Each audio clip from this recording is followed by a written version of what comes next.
coming in massive numbers. Take a look at this video our fantastic drone team shot earlier today right here in Brownsville. You'll see people crossing the river in mass, women, children, families, single adults. But when they reach the U.S. side of the river, they are not welcomed with open arms like we've been seeing with the federal government. They are stonewalled by the state of Texas. That is rows of concertina wire with Texas soldiers and Texas DPS troopers who are taking a much stricter approach now, physically blocking these migrants from entering Brownsville after they have crossed illegally. The first time these last couple days in our coverage of the border crisis that we have ever seen them doing this. Then another video we'd like to show you. Take a look at this. Stunning visuals from our drone team again, showing just the massive amounts of trash and rubbish and clothing left behind by these migrants in this hotspot crossing area right here in Brownsville. And mixed in with all of that trash and clothing are IDs and documents from all around the world as these migrants continue to come in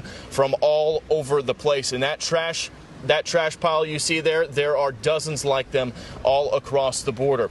Another video to show you. Take a look. We went down to the edge of the river here in Brownsville. We looked across into Matamoros, where you can see there are masses of people gathering on the other side of the river, some of them waiting for Title 42 to drop tonight, others deciding, well, we're going to go for it now. They come across and then they get stonewalled by the Texas National Guard and Texas DPS as well. This has been going on every minute of every day the last several days that we have been out here, and it is not going to slow down anytime soon. And back out here live, Martha, CBP sources confirming to me that last night the chief of U.S. Border Patrol sent a memo out to all of his sector chiefs authorizing the use of parole releases. What does that mean? It means that in certain cases, migrants will be released into a community without an alien registration number, which is used to track them, without a future court date as well. Instead, they're just released and they are asked to please turn themselves into ICE within 60 days.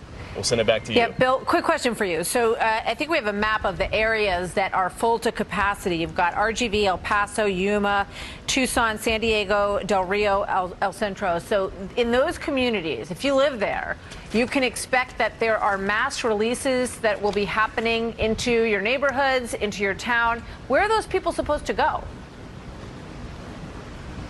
Well, when they do those releases, typically what they do is they try to drop them off at either a gas station or a bus stop. So they have some way of transporting themselves elsewhere. But as we've seen in El Paso, sometimes that's not always the case. And the migrants will just kind of start camping out on city streets. And that's when you start getting those camps of several hundred, upwards of a couple thousand, where they've got nowhere to go. And you start getting those huge encampments. So the Border Patrol Union has told us we can prepare to see the largest wave of mass releases in U.S. history in these coming days, Martha. So one more question.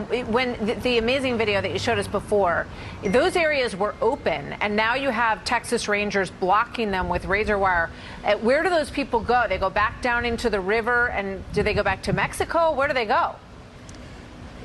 Yeah, some of them are going back to Mexico to look for another area to cross where there's less resistance. Actually, this area behind me right now, the first few days we were here, we were getting enormous lines of people crossing illegally behind us. And ever since Texas showed up and have put all the wire down with all their troops, the number of illegal crossings here have really slowed down. I haven't seen a big line here since a couple of days ago. So at least in this one location, what Texas is doing is having results. Okay, Bill, thank you. We'll come back to you as this story breaks. Bill Melugin for us in Brownsville, Texas, former acting